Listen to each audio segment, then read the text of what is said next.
beginning, God created the heavens and the earth. The earth was formless and empty, and darkness covered the deep waters, and the Spirit of God was hovering over the surface of the waters. Then God said, "Let there be light," and there was light. And God saw that the light was good, and he separated the light from the darkness. God called the light day, and the darkness night. And evening passed, and morning came, marking the first day. Then God said, "Let there be a space between the waters, to separate the waters of the heavens from the waters of the earth." And that is what happened. God made this space to separate the waters of the earth from the waters of the heavens. God called the space sky. And evening passed, and morning came, marking the second day. Then God said, "Let the waters beneath the sky flow together into one place, so dry ground may appear." And that is what happened. God called the dry ground land, and the waters seas. And God saw that it was good. Then God said, "Let the land sprout with vegetation, every sort of seed-bearing plant, and trees that grow seed-bearing fruit. These seeds will then produce the kinds of plants and trees from which they came." And that is what happened. The land produced vegetation, all sorts of seed-bearing plants, and trees with seed-bearing fruit. Their seeds produced plants and trees of the same kind, and God saw that it was good. And evening passed, and morning came, marking the third day. Then God said, "Let lights appear in the sky to separate the day from the night. Let them be signs to mark the seasons, days, and years. Let these lights in the sky shine down on the earth."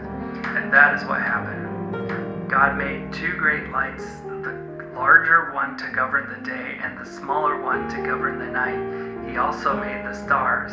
God set these lights in the sky to light the earth, to govern the day and night, and to separate the light from the darkness. And God saw that it was good. And evening passed, and morning came, marking the fourth day. Then God said, "Let the waters swarm with fish and other life. Let the skies be filled with birds of every kind." So God created great sea creatures and every living thing that scurries and swarms in the water, and every sort of bird, each producing offspring of the same kind. And God saw that it was good. Then God blessed them, saying, "Be fruitful and multiply. Let the fish fill the seas, and let the birds multiply on the earth." And evening passed, and morning came, marking the fifth day. Then God said, "Let the earth produce every sort of animal, each producing offspring of the same kind, livestock, small animals that scurry along the ground, and wild animals." And that is what happened. God made all sorts of wild animals, livestock, and small animals, which each able to produce offspring of the same kind. And God saw that it was good. Then God said, "Let us make human beings in our image, to be like us. They will reign over the fish in the sea, the birds of the sky, the livestock, all the wild animals on earth, and the small animals that scurry along the ground." So God created human beings in his own image. In the image of God he created them. Male and female he created them. Then God blessed them and said, "Be fruitful and multiply. Fill the earth and govern it. Reign over the fish in the sea, the birds in the sky, and all the animals that scurry along the ground."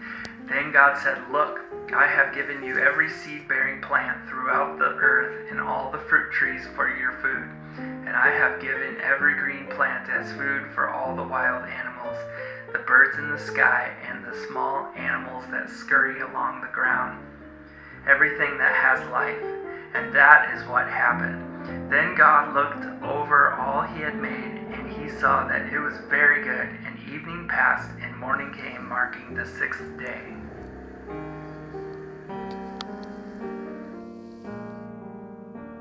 I have some questions about Genesis. Question number one is, when God created the heavens and the earth was formless, was it just a perfect sphere? Or for flat earthers, was it just flat? I think it's a sphere, but was it just a flat, perfectly round sphere, or was it bumpy? Did it have mountains? Does it even matter?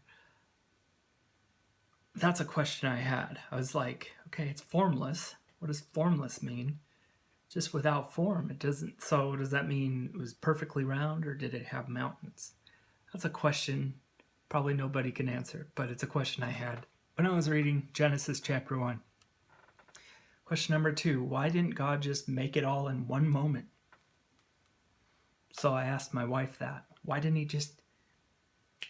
Maybe he wanted a sense of accomplishment for hard work done.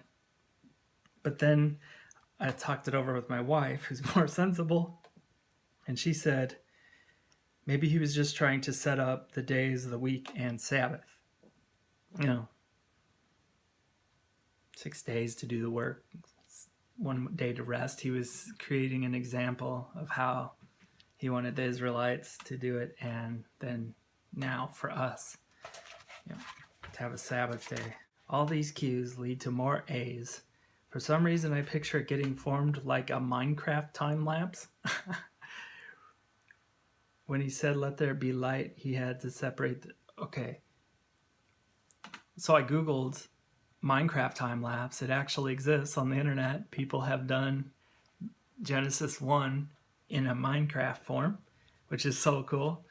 But also, I had a question when he said that "let there be light," and he had to separate light from the darkness. Q, was the darkness and light all mixed together? I can't even imagine that. Why did he have to separate light from darkness? Separating light from darkness, how would you combine the two in the first place to have to separate them? Or was it less confusing like that, and just that, well, there's light during the day and dark during the night, and that's the separation there? But in my mind, before that, they were together, like light and dark, like mixed in together, like there was no definition between the two. But you think the light would just overtake the dark. And then he was like, "Oh, let me divide you, separate."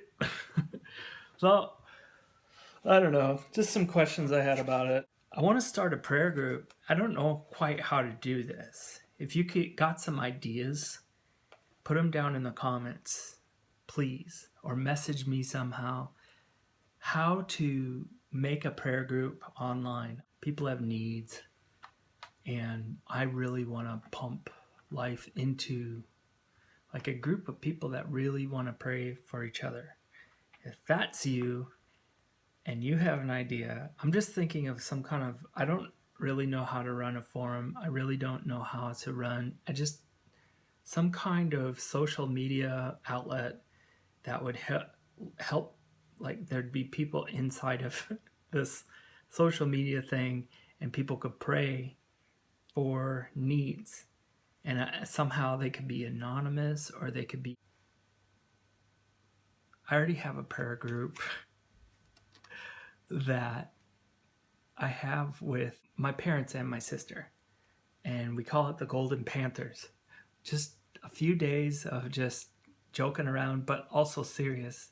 We named ourselves the Golden Panthers. I'm not quite sure why, but that's what it is. So I want to extend the Golden Panthers' reach to other people and pray for them. And it's like this. My sister has a problem with her son, or something going on in the family, or something's wrong, someone's sick, something like that. We pray for it. It's like a text group. So I need ideas on how to develop something like that where it could grow, that we could extend it from just our family to you guys. Yes, we want to pray for you. As always, thank you for watching my video.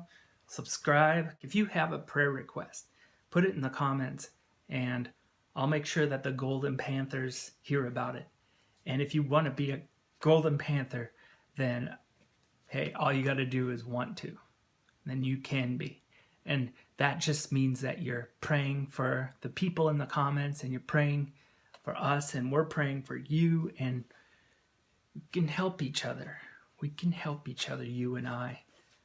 The Golden Panthers in this region, the ones up north, my parents and my sister, and you guys can all be involved in the Golden Panther prayer movement.